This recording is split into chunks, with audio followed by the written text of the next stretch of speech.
Hello guys, good day and welcome to Archinews. I'm Architect Jojo. Today we're here again in Congressional Town Center Tower 2 and we're here to update dito sa ating amenity area dito sa 9th floor. So right now, nandito tayo sa background ng swimming pool. So umpisahan natin dito sa swimming pool, then going to the elevator lobby hanggang dun sa function area. Alright guys, sasamahan nyo ako at ikutin natin itong ating swimming pool area.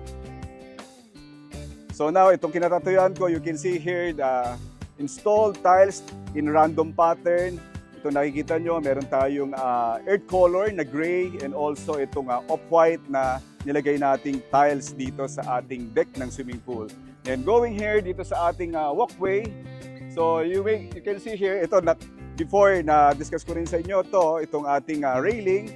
It's made of stainless steel, itong ating handrail, and also we have the tempered glass para dito sa proteksyon ng ating perimeter ng swimming pool.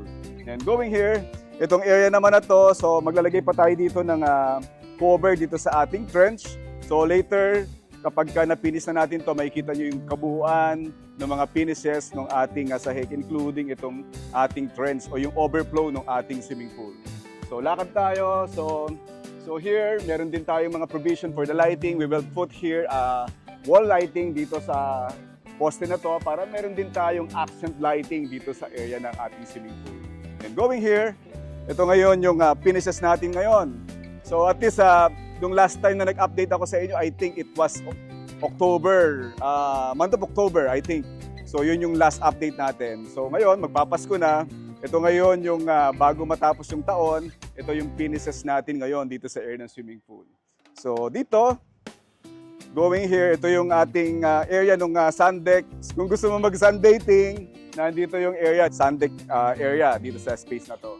Then over here, di pa tapos yung ating swimming pool, no? So may tinatapos pa tayo dito, but siguro sa first quarter, maybe January next year, 2025, tatapusin natin tong area na to dahil marami pa tayong kulang pa din dito sa area na to. So at least ngayon meron na tayong makikitang finishes sa ating sahig and also dito sa ating mga wall ng ating area ng swimming pool. Now going here, ito yung ating walkway dito. So makikita nyo yung pattern ng ating mga tiles dito sa ating sahig. Then dito naman sa itaas na to, you can see the finishes ng ating kisame using yung PVC ceiling. So malinis na to at maayos.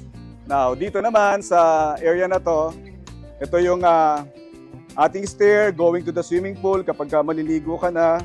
So itong inaapakan natin na thread ng ating stair is made up of plain finish na granite. Then yung ating riser is made up of mosaic tiles, gaya ng nakikita nyo. So ganito yung finish niya. Yan. So ito yung ating material finish ng ating riser. And ito naman yung ating material finish ng ating thread ng ating swimming pool stair. So here, meron pa tayong kanal, meron pa tayong ilalagay dito na treatment dito sa ating overflow drain. So over here, you can see here the marble tiles na nandito, na nakakabit na rin. So kompleto na rin siya. So antayin na lang natin other finishes ng ating swimming pool. Alright, so dito rin, itong area na to, so malawak siya, maluwag. So same thing, dun sa kabila, meron din tayong ditong sand deck area. Yan. So by the way, ito yung magiging finish ng cover natin pala, no? Nung ating trench, no? So ito, matibay itong tiles na to. Yan, yung inaapakan ko. So that will be the cover of our overflow drain ng ating swimming pool. So ito, mock up pa lang to, but later aayusin to para mag-flush siya dito sa surface na ito at hindi nakakapatid. So ito yung finish ng ating cover ng ating overflow drain.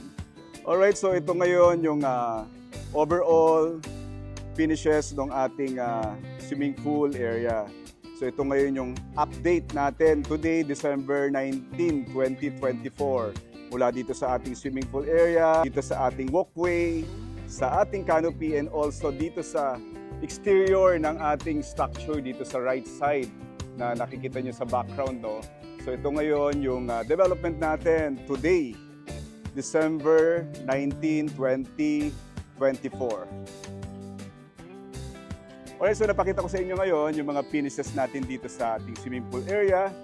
Now, pupunta naman tayo dito sa ating elevator lobby and diretso tayo doon sa function area. Let's go! Alright guys, so baba tayo, punta tayo doon sa ating elevator lobby and doon din sa ating function area. So dito, from the swimming pool, ito yung steps going down. Yan. So ito, non-skid yung ginamit nating tiles para hindi siya madulas since itong area na to is lagi siyang nababasa, no? Dahil sa area siya ng swimming pool. So dito, still ongoing yung finishes natin ng ating wall dito sa area na to. Yan, nandito yung mga workers natin. Continually, tinatapos nila yung mga finishes dito sa ating wall, dito sa side na to. So, doon natapos na natin yung hagdanan sa side na yon. Then also, on the other side, natapos na rin natin yung ating hagdanan. Kompleto na rin yung tiles doon sa ating riser and also doon sa ating tread. Now, maglalagay din tayo dyan ng railing dito sa side na to.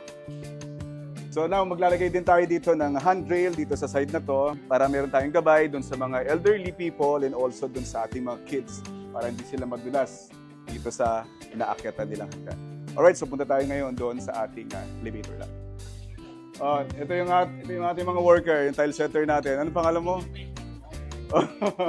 Ito naman si Pedring, si Mang Pedring. Yan, yung ating mga tile setter dito.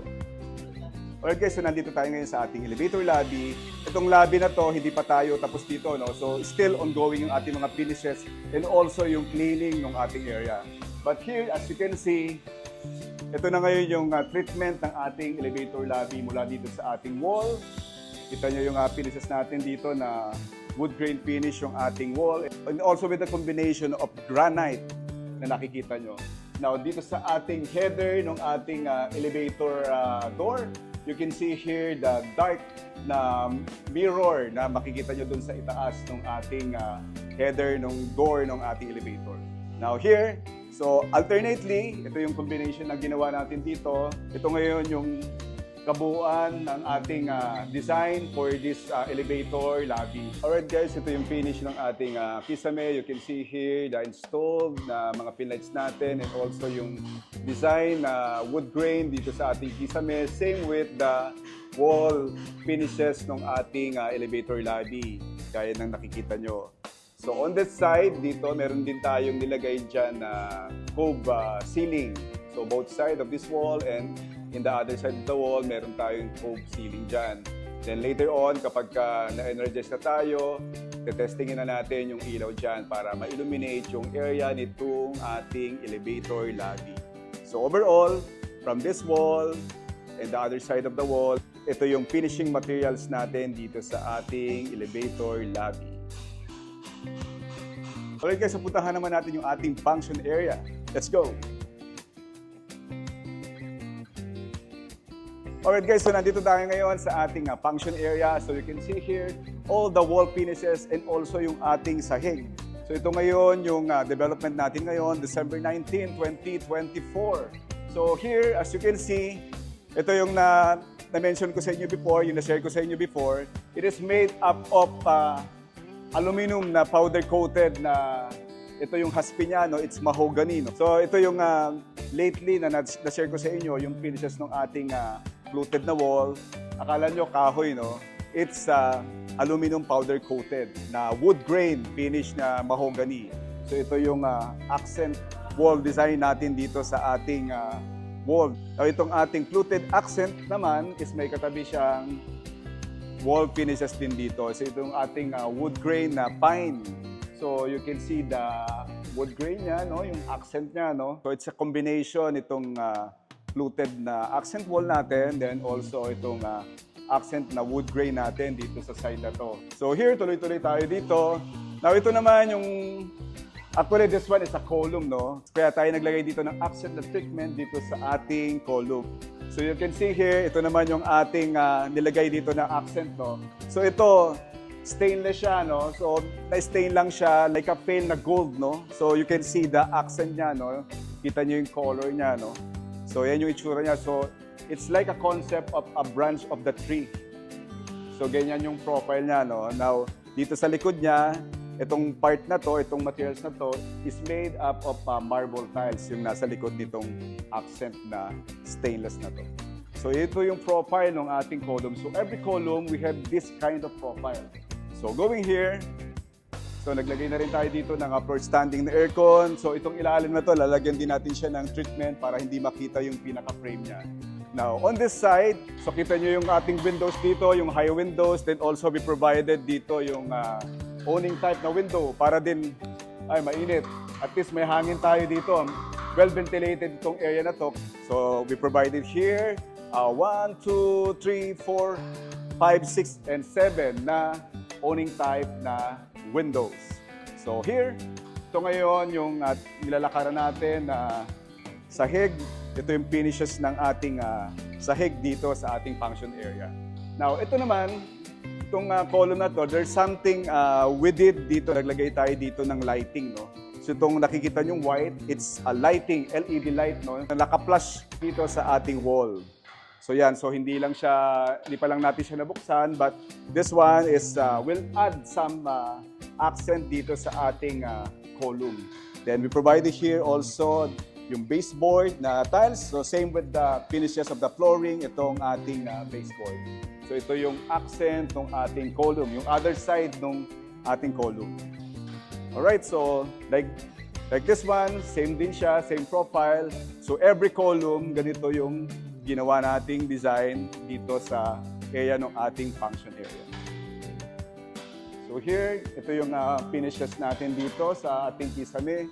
So may mga areas pa tayo na open dahil maglalagay pa tayo ng ating mga power dun sa mga kulang pa natin na ilaw, kaya meron pa tayong open na ceiling.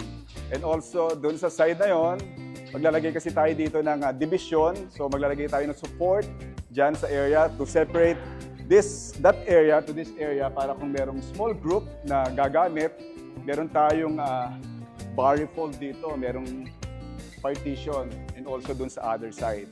So, kapag konti lang gagamit, itong part lang nito ang gagamitin nila. Alright, so, ikot pa tayo. So, ito yung finishes natin ngayon dito sa area ng ating function room. So, yan. So, malinis na siya. Maganda na yung itsura niya. Unlike before, nung na-picture natin ito, hindi pa siya ganun kalinis at hindi pa natin kita yung mga finishes ng mga surfaces ng ating column, floor, and also yung ceiling. Now, over here, ito ngayon yung other accent na ilagay natin dito sa wall na to. So, it's also marble tiles. Naglagay tayo ng group dito. So, it's painted white. Yan. So, meron siyang profile na frame of aluminum dito sa ating marble tiles. Now, here, so ongoing naman yung installation ng ating main door. So we have two main door on this side and doon sa pinasukan natin kanina. Then also we have a service door dito para yung magsaserve ng mga food or anything, they can use this door dito sa area na to. So yan, so natapos na rin. So ongoing yung finishes ng treatment ng ating mga hamba, yung finishes niya. So natapos na yung pagkaka-wood stain niya using this mahogany na wood grain na stain natin. Then also here, ongoing yung paglalagay natin ng ating lock set para dun sa ating door. So ito yung masipag na karpintero natin. Ano pangalan mo? Oh, ito yung masipag na karpintero natin na naglalagay ng lock set natin, si Saldi. Yan. So, kaway-kaway. Yan. And also, siyempre, kasama ko si Engineer Lito. So, siya yung nagbibideo sa akin. Alright guys, so ito na ngayon yung development natin today. Ito yung overall development natin, mga finishes from the wall, from the column, and also dito sa ating kisame, and also itong ating mga naka-install na windows and fixed glass dito sa area ng ating function room. Mula dito sa ating sahig, sa ating columns, sa ating wall, and also dito sa finishes ng ating kisame.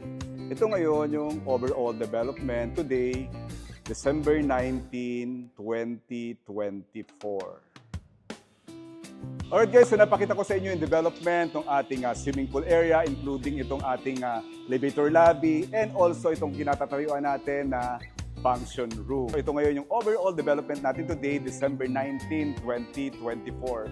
So sa mga susunod na mga videos, i-update ko ulit kayo doon sa mga finishes natin. Siguro, papakita ko na sa inyo yung pinaka-completed na surface finishes ng ating swimming pool na functioning na siya at malinis na rin yung tubig.